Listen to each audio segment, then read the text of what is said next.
Ya, kita akan masuk dalam doa ya. Mari kita berdoa untuk masuk kelas katekisasi hari ini adalah membahas tentang dosa dan manusia atau manusia dan dosa. Dan lebih fokusnya adalah kejatuhan manusia, total depravity. Jadi kelumpuhan manusia dalam dosa. Mari kita masuk dalam doa. Bapak yang baik, kami bersyukur hari ini, sore hari ini kami kembali dikumpulkan dengan penyertaan dan kekuatan kasih Tuhan. Dan kami kembali sebagai orang tua atau sebagai calon-calon anak-anak yang dibaptis, dan juga kami sebagai orang-orang yang sungguh-sungguh mau mengenal Tuhan, bertanggung jawab di hadapan Tuhan. Kami bukan hanya dibaptis, tapi kami juga diarahkan supaya kami mengerti dan memahami tentang kehidupan kami sebagai orang percaya, bagaimanakah kami harus mengenal dasar hidup kami adalah Kristus dan dasar gereja kami adalah Kristus. Segala sesuatu yang kami kerjakan semuanya memiliki satu fondasi yang jelas, bahwa kami harus mengikuti firman-Mu yang kekal, yang sudah menjadi manusia, dan sekarang yang akan dibagikan, dan kami akan cerna dalam pikiran dan hati kami, dan juga dalam seluruh akal budi kami. Kami bersyukur jika firman Tuhan menjadi terang dan kekuatan, dan yang membuat kami kokoh menghadapi segala bentuk halangan, rintangan, dan tantangan, ataupun segala sesuatu yang akan menerpa kami, baik badai kehidupan ataupun kelemahan-kelemahan di dalam diri kami untuk menghadapi dunia ini, dan seringkali kami juga mengikuti terbawa arus oleh keinginan dunia. Tuhan ingatkan kami, maka dengan firman yang ditaburkan dengan kekuatan benih ilahi yang kekal, benih firman yang kudus ini, kami ditolong dan akhirnya kami bisa mengikuti, memahami, dan menghayati, menikmati firman Tuhan.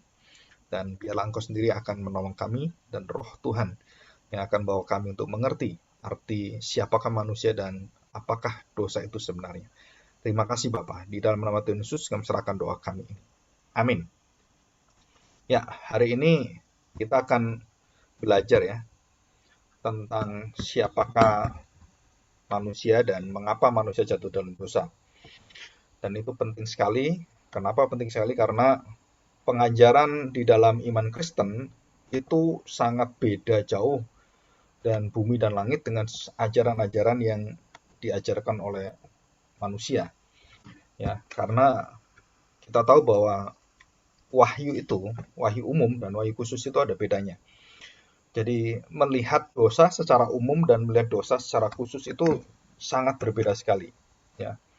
Jadi artinya apa? Bahwa dosa secara umum itu dimengerti sebagai pelanggaran-pelanggaran yang bersifat itu moralitas dan bisa diperbaiki dengan kita mengubah perilaku kita. Jadi kalau orang penjahat yang sudah jatuh dalam dosa dan dia kemudian baik dan dalam tanda petik perilakunya sudah tidak memperlihatkan membunuh orang, memperkosa, mencuri, merampok, dan dia kemudian menjadi orang baik tanda petik dan dia bisa berbalik, bukan orang menolong menjadi orang menolong orang dan bukan merugikan orang, dan orang mengatakan bahwa nah itu sudah beres dosanya. Nah, kita tidak mengerti dosa dengan cara berpikir secara umum seperti itu ya. Kenapa? Karena Alkitab menjelaskan dosa itu ada dampaknya yang luar biasa.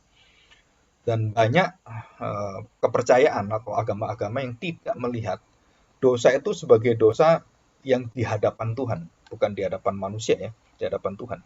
Dan Tuhan itu sempurna, maka jangankan dosa yang begitu berat, peralihan kita concern atau pikiran kita yang tidak fokus saja kepada kemuliaan Tuhan, itu sudah dianggap sebagai kita berdosa, kehilangan kemuliaan Tuhan.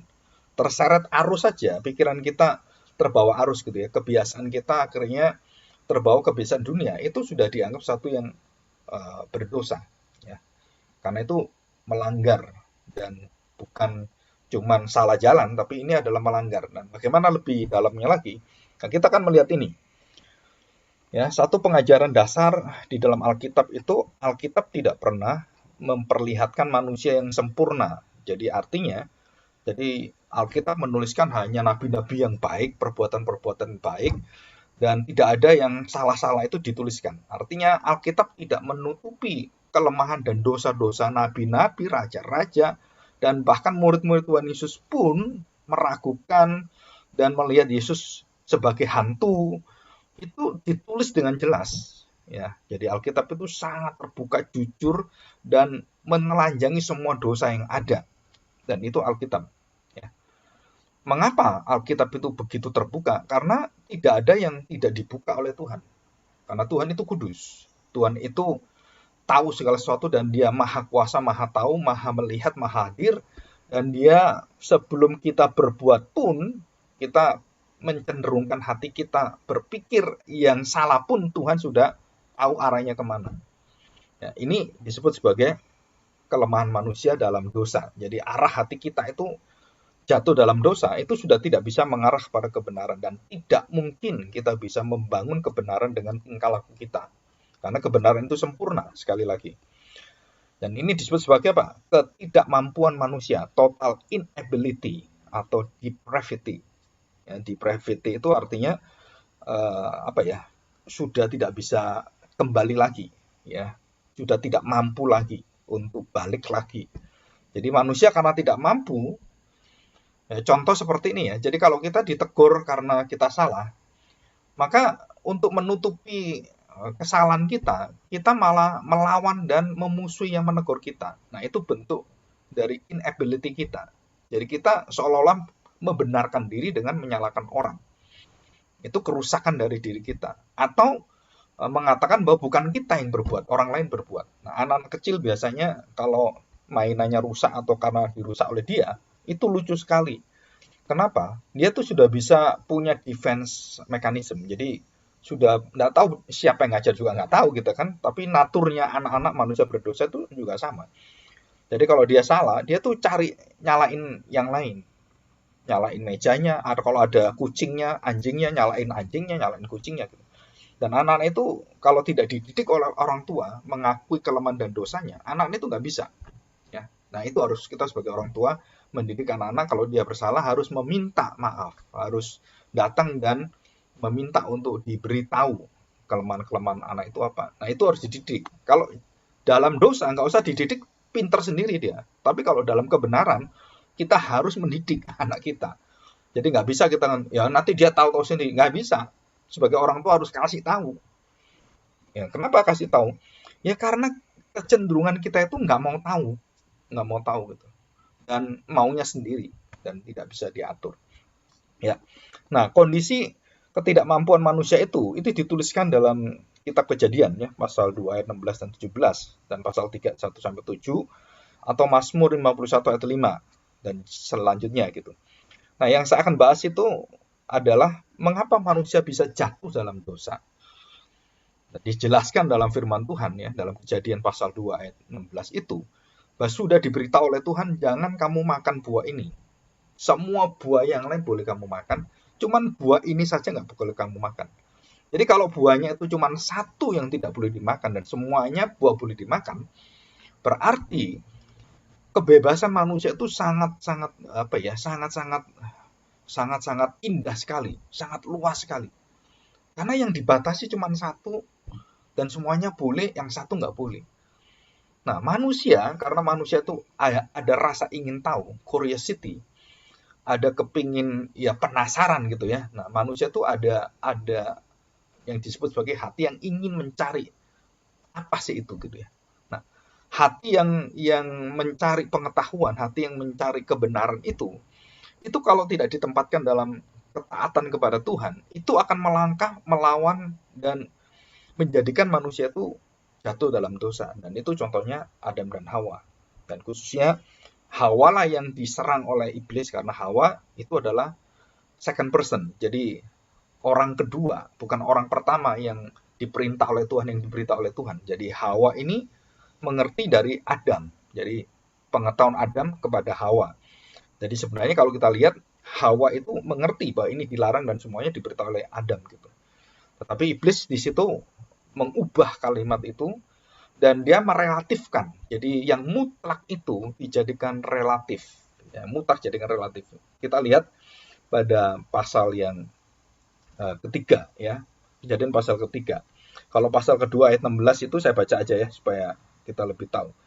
Kita dengar ini. Lalu Tuhan Allah memberi perintah itu kepada manusia. Semua pohon dalam taman ini boleh kau makan buahnya dengan bebas. Tetapi pohon pengetahuan tentang yang baik dan yang jahat itu, ini satu pohon ya, baik dan jahat itu ya. Janganlah kau makan buahnya, sebab pada hari engkau memakannya, pastilah engkau mati. Jadi apa resiko dosa? Mati, bukan cacat, bukan kemudian seperti orang itu ya rusak gitu kan, bukan, ini bukan rusak seperti motor yang bisa diperbaiki, ganti knalpotnya, terus ganti businya, diganti rantingnya, diganti yang lainnya, terus kemudian berjalan kembali baik. Enggak, dikatakan kamu mati, mati dalam dosamu. Artinya mati itu artinya apa ya? Mati, jadi nggak mempunyai kehidupan. Jadi roh kita waktu jatuh dalam dosa itu, Adam dan Hawa itu mati di hadapan Tuhan. Jadi mati apa? Kemampuan untuk melakukan kebenaran, kemampuan untuk mencari Tuhan, kemampuan untuk mendapatkan yang kudus dari Allah, itu sudah nggak bisa lagi. Dan Tuhan katakan kalau kamu makan, kamu mati. Kalau pegang saja, mati nggak? Enggak. Tuhan katakan makan, bukan pegang, bukan remes-remes gitu kan, bukan lihat-lihat gitu. Enggak. Begitu kamu makan, kamu mati. Ya, masih ada spend time-nya, jadi tangannya bagaimana, itu masih bisa ditolong, bisa. Tapi hatinya itu sudah terikat. Nah, semua prosesnya akhirnya matang. Jadi mulai lihat, terus dekat, terus meraba, mengambil, terus makan. Nah, itu udah masuk dalam dosa yang matang. Jadi dosa tidak dihadapkan kepada manusia, terus manusia kayaknya dijebak, dijerat. Enggak, manusia sendiri mengendaki dosa itu. Manusia sendiri yang melanggar itu dengan kerelaan hatinya, dia mengambil itu karena dia tertarik. Orang tertarik itu pasti rela. Kita semua kalau tertarik, apalagi kalau itu mendatangkan keuntungan bagi kita, berkat yang tanda petik secara fisik, secara dunia ini, wah kita tertarik sekali ya melihat itu dan kita mau memilikinya gitu. Nah, Tuhan katakan ini dengan jelas ya. Baru setelah ayat 18, ini kan kepada Adam sendirian, kepada manusia itu. Ayat 18, Tuhan Allah berfirman, tidak baik kalau manusia itu seorang diri saja. Jadi Adam dan Tuhan itu sendirian. Hawa nggak ada. Kenapa? Karena belum diciptakan Hawa. Jadi yang menerima perintah itu hanya Adam sendirian. Ya, kita harus ingat ini. Nah, ini penting sekali. Kenapa? Karena iblis tidak menyerang Adam. Karena dia tahu dia nyerang Adam, pasti dia bisa kalah gitu. Nah, dia nyerang siapa? Dia menyerang istrinya, pasangannya, belahan hidupnya, belahan jiwanya dia, yang dari tubuhnya sendiri. Dan disitulah jatuhnya Adam. Ya, jadi dari wanita itu jatuhlah Adam. Dan Paulus pernah membahas ini dalam Roma pasal 4, pasal 5. Bagaimana manusia jatuh dalam dosa. Adam itu jatuh bukan langsung kepada dirinya, tapi karena hawanya. Ya, kita bukan berarti kita merendahkan kaum Hawa, istri-istri. Enggak juga gitu. Kenapa yang jatuh ya Adam dan Hawa, bukan nyalakan Hawa saja yang salah, Hawa nyalakan ular yang salah, terus ular nyalakan siapa? Ya Tuhan, karena yang menciptakan malaikat yang jadi ular itu kan Tuhan. Tapi yang jadi iblisnya kan dia sendiri iblisnya gitu kan. Tapi malaikat itu yang menciptakan Tuhan, sama dengan manusia. Dan ini penting sekali ya. Nah, kalau kita baca di dalam Kejadian pasal 3 sekarang kita lihat ya. Ini perkataan dari ular ya, perhatikan. Ular itu berkata pada perempuan itu, tentulah Allah berfirman. Nah, jelas kan ular itu mengerti firman Tuhan. Ular tahu juga perintahnya apa. Kok tahu ular? Ya diberitahu Tuhan. Dari mana taunya? Ular apa hadir dengerin gitu? Enggak juga. Tapi dia tahu. Dia tahu apa yang disampaikan Tuhan dan dia bukan maha tahu. Tapi dia diberitahu dan dia tahu itu bukan karena dia jadi mata-mata gitu, bukan. Karena Tuhan itu membuka itu dan percakapan Tuhan dengan Adam itu juga diberitahukan kepada iblis ini. Dari mana iblis tahu? Ya dari Tuhan. Nggak mungkin. Kalau Tuhan tutup ya nggak tahu dia. Nah, Tuhan percaya bahwa dengan percakapan itu, iblis itu kemudian mencobai manusia, mencobai Adam. Dengan apa? Nah ini, dengan kalimat ini. Perhatikan kalimat ini. Ya, hampir mirip-mirip gitu ya. Semua pohon dalam taman ini, perhatikan, semua pohon dalam taman ini sama. Semua pohon yang ada buahnya di taman ini, silakan makan, ya kan? Nah ini dibalik begini. Semua pohon dalam taman ini Jangan kamu makan. Di situ apa? Boleh kamu makan. Silahkan makan sepuas-puasnya. Kamu ambil semuanya, nggak apa-apa. Nah, dibuat apa? Yang mutlak Tuhan berikan, yang benar itu kemudian dimungkinkan, direlatifkan. Nah, disinilah dosa paling awal adalah merelatifkan. Jadi Tuhan itu bukan hanya Tuhan yang bisa bantu kita. Manusia lain juga bisa. Tuhan itu, ya Tuhan tahu, tapi tetap aja orang lain itu bisa membantu kita. Jadi kita nggak percaya Tuhan itu nggak apa-apa. Kenapa? Bisa bantu kita. Ada Tuhan atau tidak nggak apa-apa. Yang penting kita bisa diselamatkan hidup kita. Mau agama apapun nggak masalah. Yang penting apa? Bahwa agama siapapun yang nolong kita, yaitu kita ikuti agama itu. Nah ini merelatifkan. Jadi dikatakan di sini semua pohon di dalam taman ini, betul kalimat ini. Tapi jangan, nah ini kan silahkan kamu makan, ini jangan kamu makan buahnya, bukan. Nah ini jadi pertanyaan. Yang kepastian direlatifkan menjadi apa? Satu pertanyaan untuk apa? Membuat manusia itu untuk berpikir dan meragukan itu. Jadi posisi manusia itu harusnya tegak, nah sekarang digoncang dia. Dengan apa? Diubahnya kalimat-kalimat itu. Perempuan itu menyaut, nah sautannya ini ada benernya, tapi ada salahnya juga. Jadi kenapa perempuan yang menyaut? Kok bukan Adam? Nah kita juga nggak tahu. Karena perempuan yang dekat dengan ular itu. Ular itu tidak mendekati Adam, tapi mendekati perempuan itu. Jadi yang dekat dengan perempuan itu. Dan Adam cuma liatin aja di belakangnya. Nggak ngapa-ngapain di samping istrinya itu. Harusnya dia negor. Oh ini nggak boleh.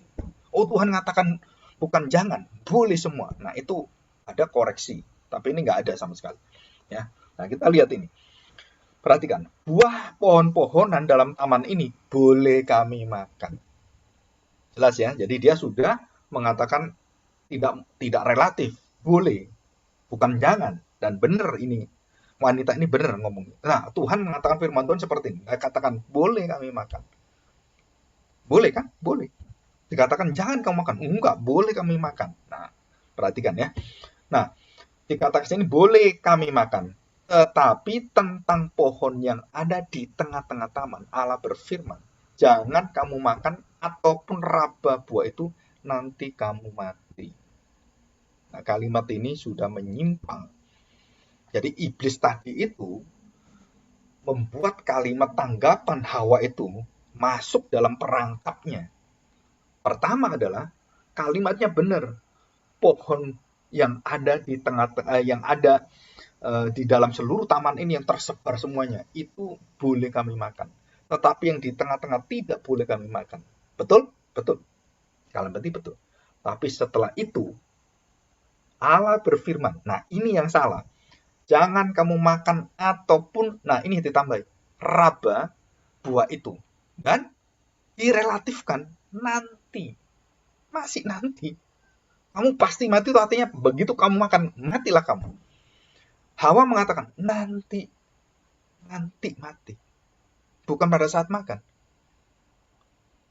Dan ini artinya bahwa perkataan iblis itu mempengaruhi pikiran daripada Hawa, termasuk Adam, itu sudah teracuni dan sudah masuk dalam pikirannya, yaitu kerelatifan, jadi ketidakpastian.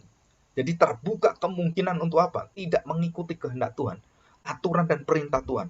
Dan dikatakan raba buah itu nanti baru dikatakan kamu mati. Bukan kamu pasti mati, kamu akan mati. Mati nanti. Kapan? Nggak tahu. Padahal Tuhan katakan kamu mati, itu kalimat mutlak terjadi saat itu, selesai. Ya. Nah, ini asal usul manusia jatuh dalam dosa. Dan perhatikan kalimat ular ini. Ya, kalimat ini. Nah, dia langsung memberikan kemutlakan di dalam relatifan. Kepastian di dalam keraguan itu, dan dipastikan pasti ragumu itu benar. Ini aneh sekali. Ini tekniknya iblis ya. Kalau kita jatuh dalam dosa itu dibuat seperti itu. Ya. Perhatikan, sekali-kali kata ular itu kepada perempuan itu ya, sekali-sekali kamu tidak akan mati. Nanti mati, enggak akan mati. Jadi manusia lihat, iya mati nanti. Iblis katakan, enggak akan mati. Jadi ditambahi oleh iblis dengan kalimat apa? Kepastian bahwa kamu tidak akan mati. Bukan hanya di situ. Ini bertahap dosanya. Jadi yang pertama dia menambahkan, karena terpengaruh dengan perkataan iblis, dia menambahkan lihat dan meraba. Nggak boleh. Makan nggak boleh. Iya. Meraba pun nggak boleh. Jadi ditambah lagi. Dan dikatakan nanti mati. Iblis kemudian menambahkan lagi.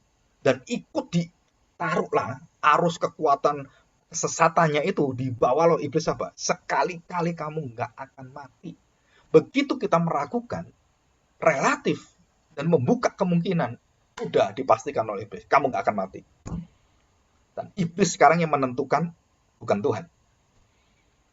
Apa yang menentukan itu? Sekali-kali kamu tidak akan mati. Jadi berlawanan jelas ini. Pasti mati, nggak akan mati. Oh nanti mati. Nah itu kan kelemahan manusia kan. Iblis mengatakan nggak akan mati. Tuhan apa? Mati, pasti binasa. Dan disinilah manusia ikut arus pikiran kegelapan, jatuh dalam dosa. Ya, tetapi Allah mengetahui bahwa pada waktu kamu memakannya, matamu akan terbuka. Ini benar, terbuka terhadap apa? Dosa-dosanya. Iblis itu ngomong benar sebagian, yang lainnya pembohong dia. Dan dikatakan selanjutnya, dan kamu akan menjadi seperti Allah, tahu yang baik dan yang jahat. Tuhan mengatakan manusia sudah mengerti jatuh dalam dosa, dan mereka mengerti apa yang baik dan yang jahat. Karena memakan buah itu. Mereka sudah jatuh dalam dosa. Jadi mereka tahu posisinya kemana, dia jahatnya kayak apa, kelemahannya dia apa. Dan dikatakan kamu akan menjadi seperti Allah. Dan inilah dosa mula-mula. Jangan ada padamu Allah lain. Itu artinya apa? Itu menunjuk kepada jatuhnya Adam dan Hawa. Jatuhnya bukan hanya Adam dan Hawa, jatuhnya iblis juga sama. Mau menjadi seperti Allah. Jadi kopian yang salah itu, cara hidup yang salah, ditularkan oleh iblis. Dan bagaimana pikiran iblis jatuh dalam dosa? Sama seperti manusia. Dan manusia dicobai dengan iblis, iblis dicobai dengan dirinya sendiri. Maka iblis jatuh dalam dosa, tidak ada ampunnya, tidak diberikan pertobatan oleh Tuhan. Jadi nggak ada iblis atau malaikat yang jatuh dalam dosa, kemudian bertobat nangis, oh Tuhan saya minta ampun. Nggak ada. Dan iblis jatuh dalam dosa itu langsung masuk dalam penghakiman, penghukuman. Manusia diberi kesempatan oleh Tuhan, karena manusia akan menjadi makhluk kemuliaan dia, yang akan menyembah dia, yang akan diagungkan dalam arti bahwa manusia itu dari seluruh ciptaan yang ada, dia yang paling agung, paling mulia. Dan manusia ditempatkan lebih tinggi dari malaikat-malaikat oleh Tuhan. Dan disitulah malaikat memiliki iri hati dan mengapa kok bukan mereka. Yang jauh lebih, tanda petik, sebenarnya lebih sempurna, tanpa daging, tubuh, dan darah, dan daging. Ya, malaikat-malaikat itu. Tetapi inilah kenyataannya. Jadi fotokopi daripada kejatuhan manusia itu sama dengan yang apa dialami oleh iblis. Seluruh motivasi semua jatuh semuanya. Dan dia kemudian membuat sistematis, membuat cara untuk mencobai manusia seperti dia jatuh, dia jatuhkan manusia juga. Jadi cara iblis menjatuhkan manusia, dia pernah jatuh di tempat yang sama dan dia kemudian mengolahnya dengan satu ujian dan menjatuhkan manusia, seluruh keturunan manusia, anak cucu sampai akhir zaman jatuh dalam dosa, mati dalam dosanya. Dan ini status yang ditulis Alkitab.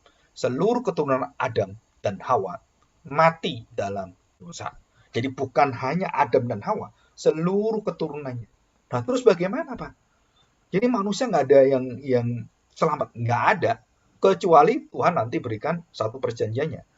Dari darah dagingmu aku akan memberikan jalan keluar, yaitu Mesias. Ya, dari sejak Kejadian pasal 3 itu. Ya, nah kita tidak bahas ini karena kita sudah mengerti di dalam doktrin Kristus. Ya, kita sudah mengerti itu doktrin penebusan dan semuanya. Nah, kita akan melihat ini, ya. Apa itu dosa? Ya, kita akan lihat ini ya. Di dalam 1 Yohanes pasal 3 ayat 4, pasal 3 ayat 4 ya. Demikian firman Tuhan ya. Setiap orang, perhatikan, setiap orang yang melakukan dosa, yang berbuat dosa, melanggar juga hukum Allah. Ya, disampaikan ini definisinya ya, satu gambarannya. Sebab dosa adalah pelanggaran hukum Allah. Arti pelanggaran apa? Tidak taat. Arti tidak taat apa? Melakukan yang bukan diperintah. Menyimpang ke kiri, ke kanan, ke depan, dan tidak lurus. Ikut jalur kehendak Tuhan. Jadi begitu kamu menyimpang ke kiri, kamu dosa. Ke kanan, kamu dosa. Melanggar artinya apa? Tidak serasi, tidak shalom, tidak berdamai dengan Tuhan. Dan kamu menyimpang ke kiri atau ke kanan, kamu dosa. Pak, ini dosa dari mana? Perbuatannya atau apa? Ya, bukan hanya perbuatan, mulai dari pikiranmu. Jadi Adam dan Hawa, khususnya Hawa, itu sudah jatuh dalam dosa, dalam perjalanan dia akan mati, dia sudah menyimpang pikirannya, dan dia mengikuti pengaruh daripada kalimat-kalimat dan indoktrinasi dari iblis. Ya, dari ular itu. Dan dia kemudian ikut, akhirnya ditegaskan, habis dia. Ya, di situ. Jelas dosa adalah pelanggaran hukum Allah. Jadi kalau kita lihat orang-orang, kenapa setiap jalan dan setiap hidup manusia itu ada rambu-rambunya. Ya, di sekolah dimanapun itu kita dikasih rambu-rambu. Hormat dengan orang tua, hormat dengan guru, hormat dengan siapapun. Dan jika melanggar kita mendapatkan SP. Ya, di jalan juga sama, kita melanggar jalan-jalan di lalu lintas, kita ditilang. Dan itu merupakan apa? Menyatakan bahwa manusia jatuh dalam dosa. Jadi manusia itu kalau nggak dikasih rambu, itu berantem sendiri. Kenapa? Karena manusia mau cepet-cepetan. Mau yang kuasa siapa, punya duit siapa. Nggak bisa, manusia harus diatur. Jadi negara semakin maju, itu negara yang dapat dilihat dari apa? Dari jiwa mengantri. Mengantri itu nggak gampang. Indonesia tuh kita lihat berkali-kali, negara-negara Indonesia seperti juga India dan lain. Itu kalau kita lihat, susah mengantri dan mereka royokan luar biasa. Dan bukan hanya royokan, bisa pukul-pukulan, bisa bunuh-bunuhan. Coba bayangkan.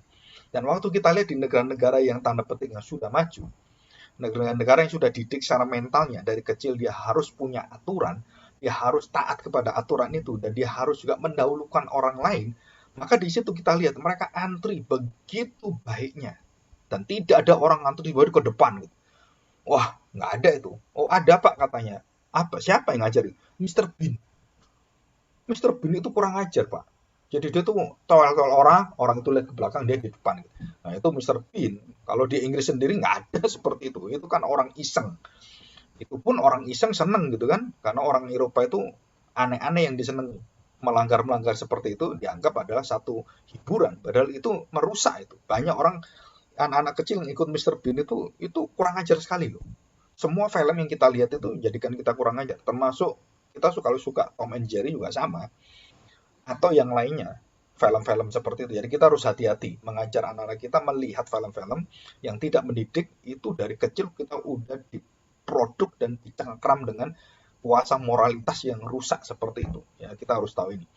Termasuk hal-hal yang berkaitan dengan kehidupan kita sehari-hari. Jadi jelas sekali. Nah, sekarang kita lihat yang kedua, ya. Roma pasal 3 ayat 23. Roma pasal 3 ayat yang ke-23. Perhatikan ini ya, perhatikan. Karena semua orang telah berbuat dosa dan telah kehilangan kemuliaan Allah. Jadi dosa itu melanggar kehendak Allah, melanggar ketaatan kepada Allah, melanggar akan kehendak Allah, dan melawan ketetapan Tuhan, dan melawan kekudusan semua sifat-sifat Allah.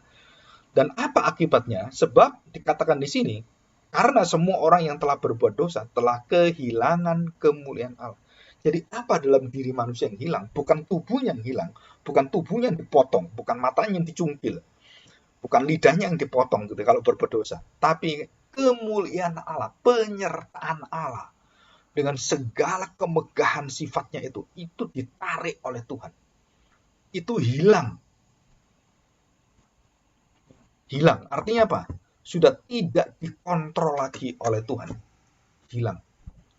Tuhan sudah tidak lagi hadir. Dia sudah hilang. Kemuliaannya, kekudusannya, dan kebenarannya, seluruh kemurahannya itu ditarik oleh Tuhan. Terus bagaimana manusia? Jadilah manusia seperti zaman Nuh. Mereka pesta pora dalam segala sesuatu yang kebejatan yang luar biasa. Makan, minum, puas-puasnya menikmati sampai kemudian hal-hal yang bersifat seksual, bersifat dengan kenikmatan daging mereka, mulut mereka, mata mereka, mereka hancur lebur. Dan Nuh melihat itu, dan Tuhan memilih Nuh kemudian untuk dipisahkan dari dunia yang rusak luar biasa ini, karena manusia sudah kehilangan kemuliaan Allah. Dan Nuh diberikan berkat, dipilih Tuhan dan mendapatkan kemuliaan Allah. Jadi 8 orang yang di Bahtera itu yang diselamatkan Tuhan, semua manusia dan bumi segala isinya dibenamkan oleh Tuhan di dalam laut, di dalam laut. Jadi kita akan belajar, mungkin minggu depan kita belajar tentang apa yang ada dan yang tidak ada di surga. Ya, apa yang ada di neraka, apa yang ada di surga. Apa yang ada di surga dan yang tidak ada di neraka. Dan apa yang ada di surga ada di neraka juga. Nah, itu apa? Nah, semua itu berkaitan dengan kekudusan Tuhan. Ya.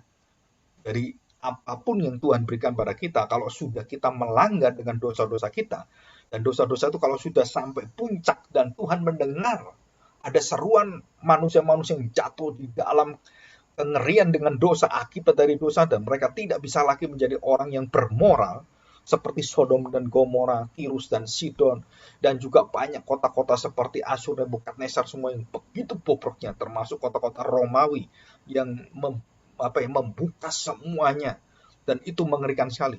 Kaisar-kaisar Romawi itu gila semuanya, ya, dan nggak masuk akal sekali. Dalam tulisan sejarah itu dosa-dosa mereka itu sangat mengerikan dan sangat biadab sekali, ya. Saya pernah membaca itu, wah itu mengerikan sekali.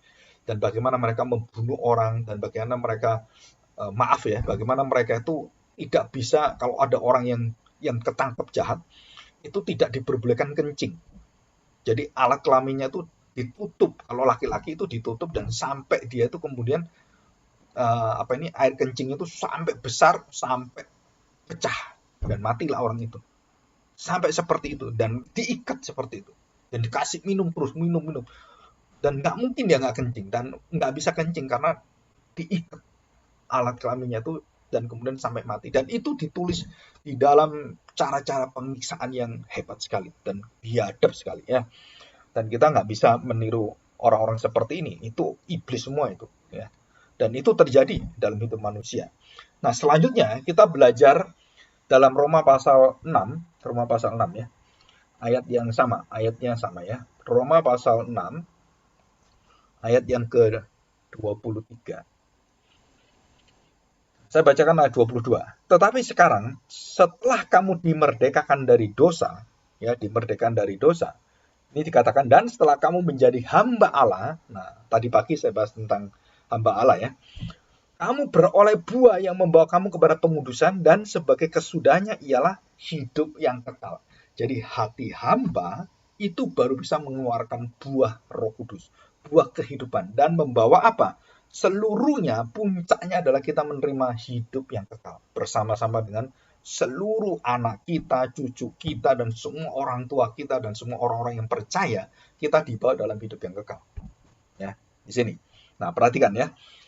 23. Sebab upah dosa, perhatikan, upah dosa, jadi akhir dari dosa, kesudahan dari dosa ialah maut. Jadi maut, ujungnya maut. Tetapi kasih karunia Allah ialah hidup yang kekal dalam Kristus Yesus Tuhan kita. Jadi yang pertama, kehilangan kemuliaan Allah. Kalau kita kehilangan kemuliaan Allah, tidak ada yang mengontrol kita, menahan dosa, dan semuanya manusia dosanya itu matang, semakin biadab, semakin kejam, dan semakin mengunggulkan diri, semakin membunuh orang-orang lain. Dan saya pernah mempelajari ada satu perusahaan dan beberapa perusahaan yang ada besar di dunia ini, itu sangat kejam, dan termasuk di dalamnya ada satu perusahaan disebutkan juga perusahaan dari Elon Musk. Itu termasuk orang yang jahat sekali menurut penelitian mereka, karena begitu banyak merampok uang daripada orang-orang yang ada, yang menanam saham kepada dia, itu tiba-tiba dihancurkan semua, dan semua ditarik oleh dia, dan triliunan itu diambil oleh dia. Dan itu sangat mudah kalau di dunia perdagangan, trading, atau saham, atau apapun, itu dunia yang sangat gelap sekali kalau kita lihat ya. Bukan berarti kita tidak boleh memasuki dunia seperti itu, asal kita tahu bagaimana, punya pengetahuan dan semuanya, silakan, itu nggak ada masalah. Tapi kita tahu bahwa ada orang-orang jahat di dalamnya yang akan mengeruk keuntungan yang tiada habis-habisnya. Dengan apa? Dengan sistem seperti itu ya. Nah, kita harus hati-hati. Nah, sekarang kita sudah masuk dalam dunia digital coin, digital money ya, Bitcoin, terus kemudian Dogecoin, kemudian China baru mengeluarkan uang digital ya, blockchain yang baru. Dan itu akan mengubah dunia. Nah, Indonesia belum siap. Indonesia mau menutup diri, Bank Indonesia semuanya kebingungan. Ini mau kemana kita? Ya, karena melarang Bitcoin beredar di Indonesia. Tetapi sudah nggak bisa. Kenapa? Karena itu sudah ada di internet dan nggak bisa dihalangi oleh siapapun ya. Kita berdoa supaya kita juga memiliki pengetahuan itu. Nah, ini kita jelas. Jadi dosa itu mempunyai dampak yang hebat sekali. Yang pertama adalah merusak daripada seluruh hidup manusia dan mematikan dan tidak memampukan atau melumpuhkan kemampuan kita untuk melakukan kebenaran dan melakukan apa yang berkenan pada Tuhan. Itu sudah jatuh. Maka begitu manusia jatuh, manusia tidak dikenan oleh Tuhan. Dan kemuliaan Tuhan sudah tidak ada lagi di dalam hidup mereka. Hilanglah semuanya ini. Dan apa yang ada? Maut dan orang-orang yang jahat itu ada di sekeliling kita. Dan kita sampai hari ini kalau kita tidak hati-hati, banyak orang jahat di sekeliling kita. Ya, ada perampokan, ada pemerkosaan, ada perampasan, dan macam-macam yang lain. Ada orang tiba-tiba dipukul karena ingin mengambil HP-nya. Wah, itu banyak sekali hal seperti ini. Ya, kita bersyukur sekali. Nah, yang terakhir kita buka Roma pasal 5. Ya, Roma pasal 5 ayat 1 sampai 3. Demikian bunyi firman Tuhan ya. Sebab itu, kita yang dibenarkan oleh iman, kita hidup dalam damai sejahtera dengan Allah. Oleh karena Tuhan kita, Yesus Kristus. Dan kita juga beroleh jalan masuk oleh iman kepada kasih karunia ini. Di dalam kasih karunia ini, kita berdiri dan kita bermegah dalam pengharapan akan menerima kemuliaan Allah. Nah, kembali kemuliaan itu. Bisa kembali kenapa? Karena Kristus yang memberikan dirinya, mempersembahkan hidupnya, dan mati di kayu salib. Kemuliaan Allah itu kembali kepada kita. Dengan jalan pintu masuknya adalah jelas sekali dikatakan di sini.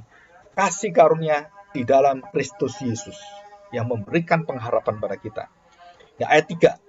Dan bukan hanya itu saja, kita malah bermegah juga dalam kesengsaraan kita. Karena dunia melawan kita, karena kita tahu bahwa kesengsaraan itu menimbulkan ketekunan. Dan ketekunan menimbulkan tahan uji. Dan tahan uji menimbulkan pengharapan. Dan pengharapan tidak mengecewakan karena kasih Allah sudah dan telah dicurahkan di dalam hati kita oleh Roh Kudus yang telah dikaruniakan kepada kita. Nah, ini adalah satu akhir kesimpulan. Jadi Roh Kudus sudah mencurahkan kepada kita. Jadi total depravity ini, dosa yang melumpuhkan manusia, membawa manusia tidak mampu berbuat apapun, dan dia harus dilahirkan kembali. Karena mati harus dihidupkan kembali. Karena mati harus dilahirkan dalam roh lagi. Dan itulah jawabannya dalam Yohanes pasal 3 ayat 3 sampai dengan ke-5. Kamu harus dilahirbarukan. Kamu harus dilahirkan kembali. Artinya lahir yang bukan secara jasmani, lahir karena iman kepada Kristus. Dan diberikan roh yang baru, dan kemudian kita akan diberi tubuh yang baru di akhir zaman. Ya, dijanjikan Tuhan. Jadi tubuh kita masih seperti ini. Tapi roh kita itu sudah dijamin oleh Tuhan. Kita akan menerima roh yang sempurna dari Tuhan. Kenapa sempurna? Karena roh itu diciptakan oleh Roh Kudus dan kemudian diberikan pada kita dan diubahkanlah seluruh hidup kita. Jadi lahir baru, diberikan roh yang baru. Jadi roh yang ada yang mati ini, yang busuk ini, yang penuh dengan dosa itu, kemudian dikasih darah Yesus, dan hidupnya sekarang ini darah Yesus yang kita imani itu akhirnya membuat seluruh nyawa kita, darah kita itu yang mati, itu hidup. Ditransfusi oleh darah Kristus, kekudusan Kristus, ketaatannya, kebenarannya, masuk dalam hidup kita.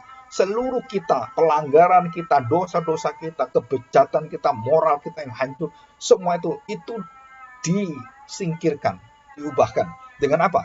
Dengan manusia yang baru. Jadi manusia baru itu dua. Jadi manusia di dalam rohnya dan di dalam tubuhnya.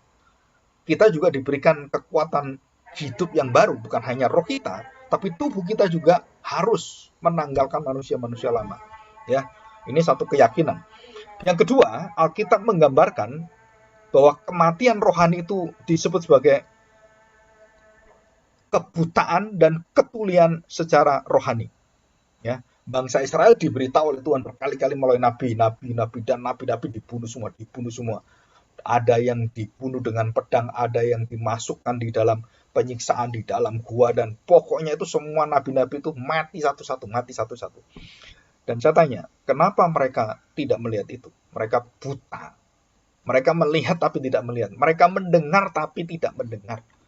Dan itu adalah kehancuran dan kebangkrutan, kelumpuhan manusia.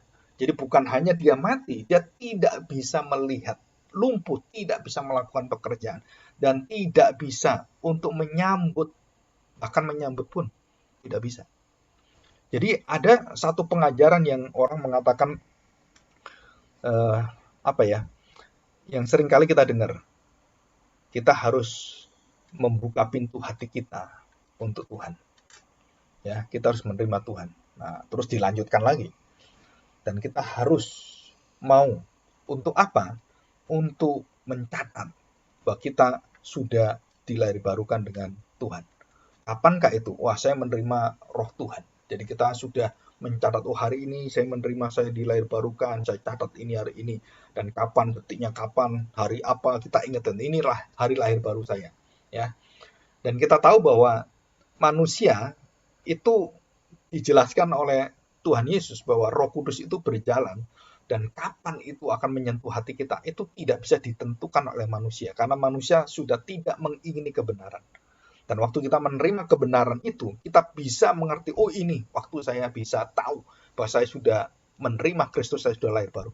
Tapi banyak orang yang tidak tahu, walaupun sudah dituliskan, dia pun masih jatuh dalam dosa, dan dia baru tahu, loh saya belum percaya Tuhan Yesus. Kenapa? Saya masih diikat dengan dosa saya masih melakukan dosa-dosa yang sangat besar sekali. Dan saya masih tidak anti dengan dosa itu. Saya masih menikmati semua dosa-dosa itu. Nah, di situ tidak ada peringatan dalam hati nurani paling kecil. Dan Roh Allah, Roh Kudus itu tidak pernah membuat hati kita sedih dengan dosa kita. Nah, kita harus hati-hati. Kenapa? Kita sedang buta, sedang tuli, dan sudah tidak bereaksi. Dikatakan dalam rohani, kita memiliki penyakit kusta rohani. Penyakit kusta. Artinya tidak bisa merasakan sakit lagi. Tidak bisa ditegur lagi. Dan kita bebal dan kebal terhadap apa? Terhadap teguran Tuhan. Nah, ini, dosa ini berbahaya sekali. Kita bisa mengaku Tuhan Yesus sebagai Tuhan kita. Kita bisa ke gereja dengan baik. Kita bisa menjadi hamba dalam tanda petik dilihat oleh manusia. Tetapi tanpa perubahan, dan kita melihat diri kita yang masih mengikuti dosa yang mengikat kita dan memperbudak kita dan tidak bisa keluar dari sana. Berarti roh itu dalam hati kita tidak ada yang menegur, tidak pernah membuat kita sedih dengan dosa kita. Bahkan dosa sekecil apapun kalau kita salah, itu kita sedihnya luar biasa. Tapi ada orang melakukan dosa besar masih bangga. Dosa-dosa yang dibanggakan. Dosa itu bukan untuk dibanggakan atau dipamerkan. Kamu punya istri berapa? 3. Oh, aku 7. 7? Wah, berarti kalah saya. Iya. Terus ada lagi ngomong, kamu 7. Itu masih ada itu yang punya istri 33. Jadi dosa itu bukan ditutupi, tapi mereka menjadi semakin ngetren. Artis-artis menawarkan untuk poligami, terus kemudian di YouTube itu di setel semuanya dan dipamerkan. Bagaimana kalau saya kawin lagi istriku gitu? Ya secara hukum ini agama, ya kan nggak apa-apa katanya. Tapi akhirnya di situ keluar kalimat dari istri-istri yang masih muda, yang masih tanda petik seleb-seleb Indonesia gitu. Ya kamu silakan, asal jangan kumpul lagi dengan saya, silakan kawin lagi. Artinya bahwa hati nurani wanita itu tidak mungkin berdua dengan wanita lain, dan itu merupakan panggilan dalam ciptaan manusia. Laki-laki dengan perempuan itu hanya satu dan satu daging. Nggak bisa satu perempuan dua laki-laki atau lebih, satu laki-laki dengan dua perempuan lebih, satu daging. Nggak bisa. Satu daging itu hanya laki-laki dan perempuan. Dan itulah yang disebut sebagai disatukan oleh Tuhan di dalam kekudusan. Dan kita tahu dunia menyediakan apa? Enggak apa-apa kau kawin lagi. Enggak apa-apa kamu punya inilah. Enggak apa-apa. Dan waktu kita menduakan istri kita, kita sedang menyembah Allah lain. Apa itu Allahnya? Nafsu kita, uang kita, kedudukan kita. Dengan alasan apa? Ya, dia kasihan. Untuk menolong dia, saya kawin dengan dia. Oh, ini kerusakan yang luar biasa. Ya, bagi kita, kita nggak bisa terima. Ya, moral hidup seperti ini. Dan firman Tuhan mengatakan dengan jelas bahwa kamu harus di dalam pernikahan yang kudus, jangan mencemarkannya. Ya. Dan kita lihat waktu zaman Nabi Nuh, kecenderungan hati manusia jatuh dalam dosa. Menara Babel yang dibangun dengan luar biasa juga sama menunjukkan kejatuhan manusia dalam dosa. Nah, saudara, dalam setiap kejadian yang ada, itu kita diperlihatkan oleh Tuhan bagaimana dosa itu merusak keluarga Adam dan Hawa. Bagaimana dosa itu sudah masuk dalam kehidupan Kain dan membunuh Habil. Bayangkan, manusia pertama mati secara fisik bukan Adam dan Hawa. Habil yang mati. Dan disebut dalam Alkitab, manusia Habil yang mati pertama kali adalah manusia yang dibenarkan Tuhan. Kenapa? Karena dia mempersembahkan dengan tulus, dengan hati yang sungguh-sungguh memuja, memuliakan Tuhan. Kain iri. Kenapa Tuhan mengindahkan dia? Nggak mengindahkan saya. Dibunuhlah adiknya. Terjadilah pembunuhan. Coba bayangkan. Jadi baru mendapatkan kemuliaan dari penebusan Tuhan. Anaknya melanggar hukum Tuhan dan membunuh saudaranya sendiri. Anak membunuh anaknya. Kenapa? Karena dosa. Begitu kuatnya dosa itu menguasai keluarga. Iri hati karena ini yang lebih baik. Nah, itu dosa. Ya, kita harus tahu, kita tidak diperbolehkan kita iri hati dengan siapapun. Ya, kita harus melihat bahwa diri kita ini dimuliakan Tuhan. Jadi kalau kita sudah percaya pada Kristus, Tuhan sedang merancang kehidupan kita dengan baik dan masa depan kita dengan kekuatan yang bersama dengan Tuhan. Setiap orang itu masing-masing diberkati oleh Tuhan, diberi talenta oleh Tuhan, dan setiap orang harus menggali semua talentanya dan menggarap talentanya dengan sungguh-sungguh, dan itu akan memuliakan Tuhan. Ya, oke. Jadi pikiran hati manusia itu akhirnya gelap dan terpolusi, terkorupsi, dan kemudian terpapar dengan seluruh ragi yang rusak semuanya. Jadi manusia nggak bisa. Ya. Dan yang terakhir, nah Alkitab mengatakan apa? Kita disebut kalau kita tidak mengikuti firman Tuhan dan mengakui Yesus sebagai terang itu, maka kita menjadi anak-anak kegelapan, anak-anak malam, dan anak-anak kejahatan. Jadi setiap hari kita melakukan kejahatan di hadapan Tuhan. Kenapa? Nah, Alkitab menjelaskan dalam Yohanes 8, nah ini bagus sekali ya. Yohanes 8 ayat yang ke-44 ya. Yohanes 8:44 ini yang terakhir kita baca ya. Minggu depan kita akan masuk lebih dalam lagi tentang dosa dan manusia. Perhatikan baik-baik. Yohanes 8 ayat 44.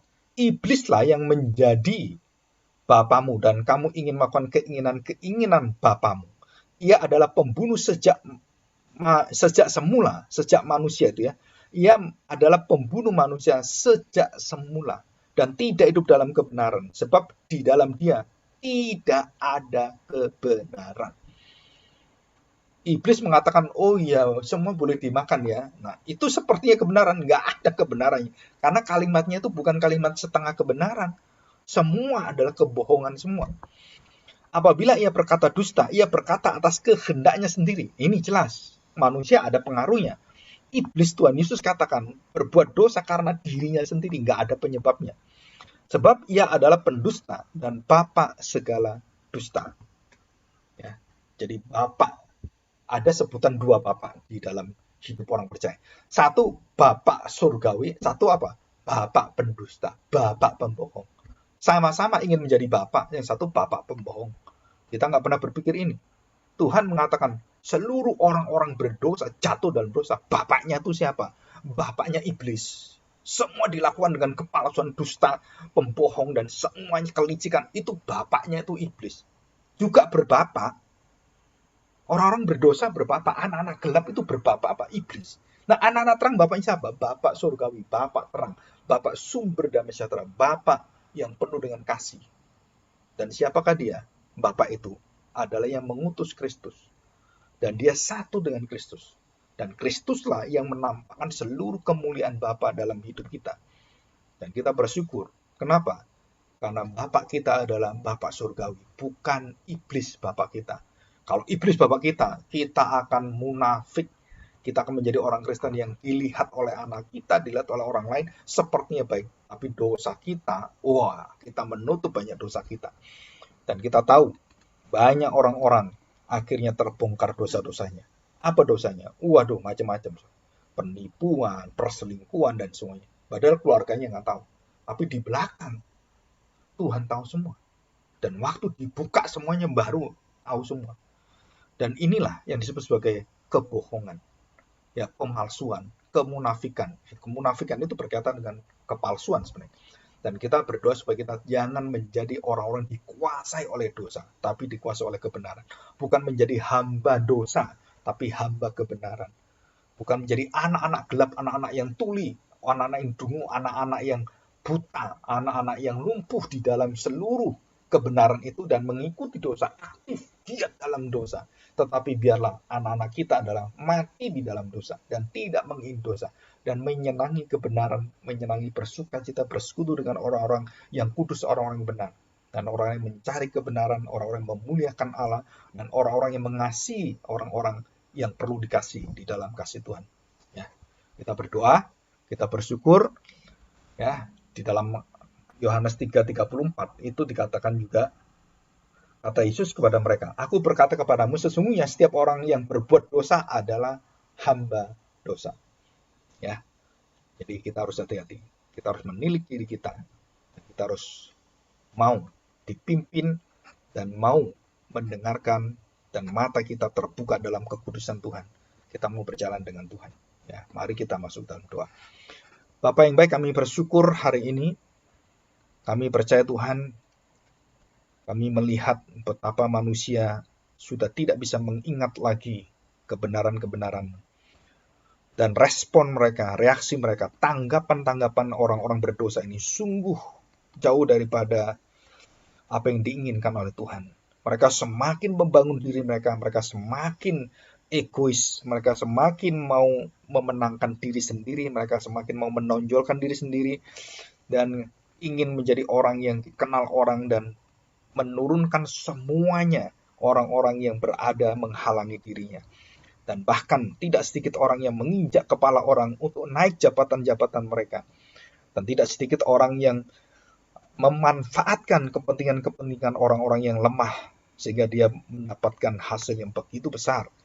Dan kami berdoa Tuhan, biarlah dunia yang penuh dengan kerusakan ini terpolusi semua dalam kehidupan kami ini Tuhan. Kami tetap dalam murni dan jernih. Kami disegarkan dan kami menyukai firman Tuhan yang segar, yang merupakan makanan yang membuat kami kuat di hadapan-Mu Tuhan. Kami percaya dunia membutuhkan orang-orang yang bukan menjadi orang-orang dipimpin oleh dusta, tetapi dunia ini membutuhkan keterbukaan, kejujuran, orang-orang yang tulus di hadapan Tuhan, yang hidupnya takut akan Tuhan, yang membawa orang-orang akan datang kepada Tuhan. Dan bawalah hati kami, supaya kami semakin mengenal siapakah diri kami, dan kebesaran Tuhan kami Yesus Kristus di dalam pengorbanannya, membuat kami semakin hari memuji, memuliakan Dia. Kesetiaan Kristus yang tiada pernah berhenti kami syukuri. Terima kasih Tuhan. Ampunilah kami, dan bawalah kami menjadi anak-anak terang yang berani untuk menerobos kegelapan karena kami memiliki Kristus dalam hidup kami. Kami akan memenangkan pertandingan kehidupan kami. Terima kasih Tuhan Yesus. Kami serahkan doa kami di dalam nama Tuhan kami Yesus Kristus. Amin.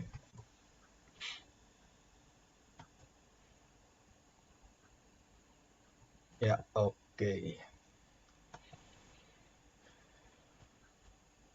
Ada pertanyaan silakan. Atau kalau ada yang mau diumumkan.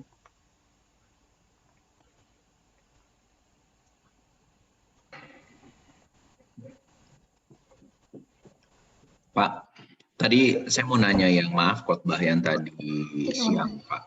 Jadi simpelnya itu kan banyak orang kan bertanya.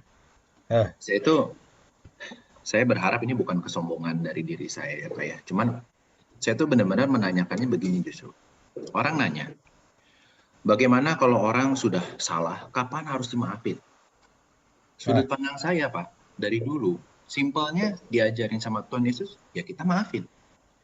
Tapi Kan Pak Agung juga negasin tuh, kita nasihatin. Betul, nasihatinnya banyak syarat. Dalam kasih, kita sendiri juga nggak boleh munafik lah kasarnya. Cuman, yang jadi pertanyaan saya adalah, Pak, dalam kita menekankan bahwa mereka itu tuh salah, saya itu punya nolak, mereka itu jadi dosa ke kita atau dosa ke orang lain, dan saya biarin. Ngerti nggak Pak maksud saya? Jadi saya menolak, saya memaafkan, tapi membiarkan mereka berdosa. Saya menolak, memaafkan, tapi mengabaikan dosa mereka. Gitu. Ya simpelnya kayak gitu sih Pak. Bukan berarti tidak memaafkan. Memaafkan tetapi menegur. Bahkan kalau perlu, saya secara fisik menahan mereka dari berbuat dosa lagi. Kalau perlu saya lapor polisi. Karena buat saya itu yang maafin benar. Nah, saya cuma mau konfirmasi itu benar atau enggak gitu. Ya, jadi gini, kita bedain lingkungan saudara kita, kan itu ada aturannya, dan di luar daripada dosa-dosa yang ada di dalam lingkungan persekutuan atau gereja lah gitu kan. Nah, itu beda. Jadi Paulus memberikan dua. Kalau kamu sedang masalah, jangan kamu mencari pengadilan di tempat lain. Itu artinya apa? Bahwa gereja diberi kemampuan Tuhan untuk mengelola jemaatnya dengan firman Tuhan, dengan pemimpin-pemimpinnya. Jadi kalau pemimpinnya sudah nggak bisa memimpin, nggak bisa menegur, dan sampai dibawalah itu ke tempat pengadilan, itu artinya gereja itu sedang lumpuh. Jadi sedang lumpuh kenapa? Karena nggak bisa dibereskan. Dari awal nggak bisa dibereskan. Akhirnya kebablasan sampai penuntutan pengadilan. Dan saya kejadian ini berkali-kali saya lihat. Jadi orang Kristen memenjarakan orang Kristen. Kenapa? Karena utang piutang. Dan gereja sudah memberikan semacam konseling dan pertolongan, tapi nah ini orang yang berbuat dosa yang utang ini itu tambah jadi, baru kita tahu bukan satu dua orang, akhirnya sampai berpuluh-puluh orang diutangi oleh dia, dan dia tidak bertobat dan tidak ada tanda petik niatan baik untuk kembali pada Tuhan. Akhirnya gereja memanggil orang itu dengan suami istri ya, dipanggil dan diberitahu, kami mengasihi kamu. Tapi kalau kamu terus berbuat seperti ini, maka kami tidak mempunyai kekuatan lagi kalau sudah wilayahnya bukan wilayah daripada gereja. Kenapa? Karena berdampak kepada keluarga yang kamu rugikan. Dan itu harus ada keadilan. Dan gereja menyatakan kalau kamu datang dan bertobat, maka sebagai tim pendeta dan beberapa hamba Tuhan, orang-orang yang datang itu sudah mau untuk memaafkan. Artinya begini, bukan hanya memaafkan, duit yang miliaran itu pun boleh dicicil sampai kapanpun, asal dia punya uang boleh nyicil. Nah itu kan kebaikan sebenarnya. Dan orang-orang ini mau, oke mau gitu. Tapi kalau dia tetap dalam dosanya, orang-orang ini mengatakan kami nggak akan tanda petik memaafkan. Kenapa? Karena dia merusak orang lain. Maka orang ini harus dipenjara. Dan disitulah kita berhenti. Kenapa? Karena sudah wilayahnya sudah masuk wilayah hukum. Jadi kalau sekarang orang Kristen ya, ada suami terus marah istrinya, ya nggak apa-apa, kita nasihati kan dari awal, akhirnya bisa berdamai, puji Tuhan. Terus sampai akhirnya mau bunuh istrinya dengan kekerasan dan kemudian lari ke gereja. Apa yang kita lakukan? Gereja melindungi? Iya, melindungi. Apakah gereja bisa melindungi di luar gereja, di luar lingkungan kita, dan dia kemudian kembali pada suaminya gitu, terus dipukul mati, padahal gereja sudah dimintain tolong. Saya tanya, keterbatasan gereja. Jadi harusnya bagaimana, Pak? Nah, suami istri ini harus dipisahkan dulu menurut Alkitab. Supaya apa? Tidak lebih jahat lagi. Supaya orang ini dibimbing. Nah, kalau orang ini nggak mau gimana? Karena ada pengaruh lain-lain, ada wanita lain, perselingkuhan dan lain. Nah, dia diikat dengan dosa. Nah, kalau dia sampai melakukan kejahatan, maka urusannya bukan dengan gereja. Urusannya dengan siapa? Dengan hukum. Dan gereja harus mendukung hukum yang menghukum dia. Tapi gereja menyediakan kalau kamu kembali, kami terima kamu sebagai saudara kami. Walaupun kamu di penjara, kamu bertobat, kamu saudara kami. Nah, hati besar inilah yang harus kita miliki. Tapi biasanya gereja-gereja nggak miliki itu. Kita malah menghina orang itu gitu kan. Nah, di situ. Jadi kemurahan kita itu tetap kita jaga, tetapi keadilan Tuhan itu juga harus ada ditegakkan. Jadi bukan kita menjadi lembek, jadi lemah, terus kemudian orang ini akhirnya semakin menjadi enggak. Jadi wilayah kita tetap kita harus, kalau sampai dia betul-betul melanggar, ya kita pecat dia dari gereja, kita keluarkan dari keanggotaan. Bisa, iya, gereja harus melakukan itu. melanggar seperti itu. Bahkan kalau kita di dalam pemimpin gereja, contoh gitu ya, tidak pernah datang rapat pemimpin majelis atau majelis nggak pernah datang rapat. Sampai kalau 10 kali ngantor atau 10 kali rapat tidak datang, 3 kali, majelis itu langsung inaktif dan kita buat inaktif. Dan waktu kita terapan itu, wah, semua orang itu musuhi kita. Kenapa? Wah, Pak, jangan gitu dong, yang manusiawi. Nah, di sini kita lihat, kita terlalu lemah dengan apa? Dengan dosa. Padahal kita ingin apa? Supaya kamu disiplin, tidak main-main dengan Tuhan, melayani Tuhan dengan baik. Nah, kamu harus mengikutinya. Termasuk kita mengikuti ibadah juga sama. Kita harus tahu, kita bukan menghadap manusia, kita menghadap Tuhan loh. Ya, yang kita hadapi Tuhan. Sama dengan seluruh peristiwa yang dalam hidup kita tuh sedang bersama dengan Tuhan ini. Ya, Tuhan tuh mau apa? Nah, kita harus terbuka gitu ya. Jadi kita tidak pernah membiarkan dosa, terus kita mengampuni, ya udah kamu dosa pun tak ampuni. Nggak ada itu.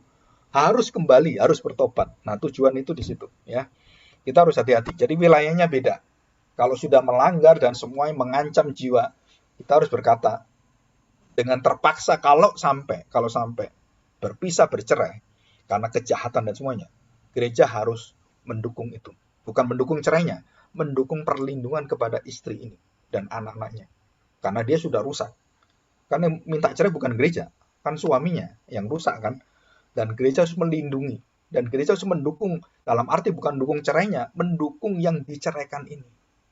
Supaya dia mendapatkan perlindungan dari anak-anak Tuhan yang lain. Nah, itu yang saya pelajari, kebenaran firman Tuhan itu secara praktisnya kita harus belajar ya. Oke, ini bisa dimengerti ya. Makasih banyak Pak, sangat dimengerti. Jadi kita kasih dan adilnya kita harus bijaksana. Ya, betul. Nah. Terus ada yang lain? Pak, saya mau bertanya ini Pak. Yuk, silakan. Tadi kan mau tanya sama Bapak itu sebenarnya dari WA ya, cuman kebetulan saja itu lagi bahas tentang dosa. Nah, jadi saya itu baca satu buku tentang beberapa pembinaan anak-anak Kristiani, iman mereka. Nah, di situ ada ketemu tentang dosa ini. Nah, ternyata ada yang beranggapan bahwa kalau misalnya dalam penebusan di dalam Kristus, akar dari dosa yang semula itu belum sepenuhnya katanya, belum sepenuhnya diampuni, dihapus gitu. Nah, menurut Bapak bagaimana Pak tentang tanggapan ini? Karena dalam penebusan di dalam Kristus bukan berarti ya di dalam dunia yang sekarang kita alami, karena kan kita masih belum di dalam kerajaan surga gitu. Ini masih di dalam dunia yang fana dan kita masih di dalam daging. Otomatis kita tiap hari pastinya ada kesalahan yang terus-menerus kita lakukan. Nah, jadi menurut Bapak bagaimana, Pak? Ya, nah begini ya. Jadi kalau kita tahu bahwa kuasa penebusan Kristus, kematian dan darah Kristus itu bukan diartikan seperti buku-buku tadi. Jadi kenyataannya kan manusia jatuh dalam dosa. Jadi Kristus kan belum selesai mengampuni kita. Nah, itu salah besar. Kenapa salah besar? Nah, kita harus tahu begini. Jadi penebusan Kristus itu sempurna dan dosa disempurnakan semua oleh darah Kristus. Itu bukan hanya dosa yang lalu, sekarang dan akan datang. Itu dosa itu dibereskan dan sengat maut itu sudah nggak ada. Jadi kalau seseorang yang jatuh dalam dosa, kalau dia orang Kristen jatuh dalam dosa, seperti Daud, ya kan jatuh dalam dosa. Salomo jatuh dalam dosa. Dan dosanya bukan dosa kecil. Itu dosanya besar sekali kalau kita ngomong. Dan dosa itu bukan hanya dosa perzinahan ya, tapi dosa juga Salomo khususnya itu membawa berhala-berhala masuk ke ruang kekudusan Tuhan. Ruang Maha Kudus Tuhan itu di depannya tuh dicampur dengan patung-patung dari istri-istrinya.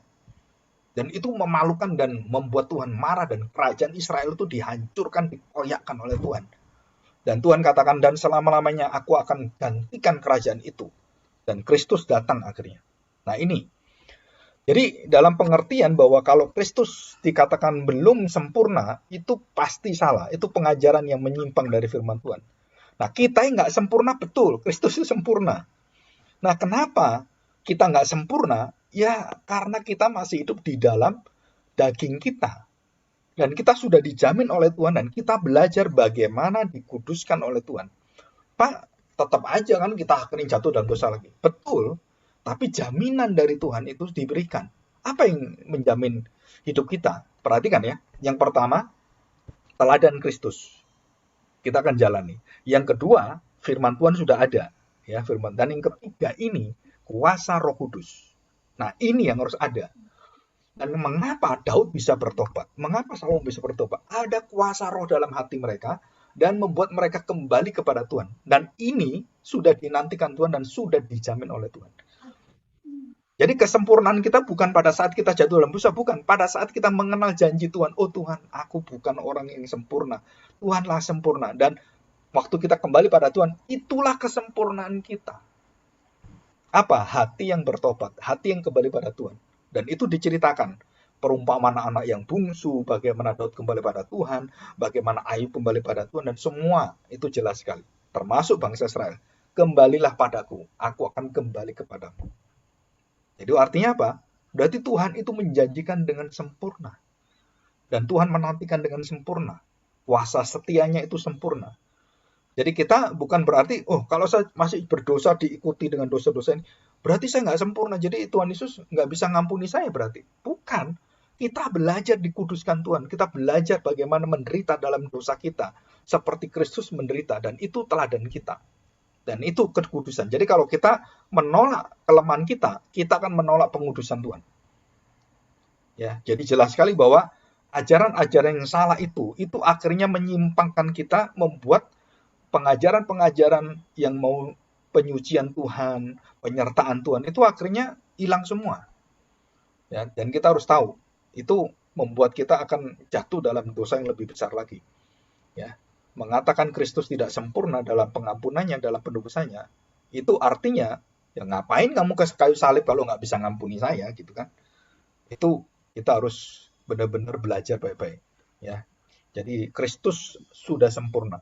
Seluruh karya dan pelayanan itu sempurna dan tidak perlu ditambah, tidak perlu dikurang, dan tidak perlu lagi untuk istilahnya, oh ini karena kurang ya kita harus ditambah dengan kita yang taat supaya kita menyempurnakan pekerjaan Tuhan. Nggak bisa.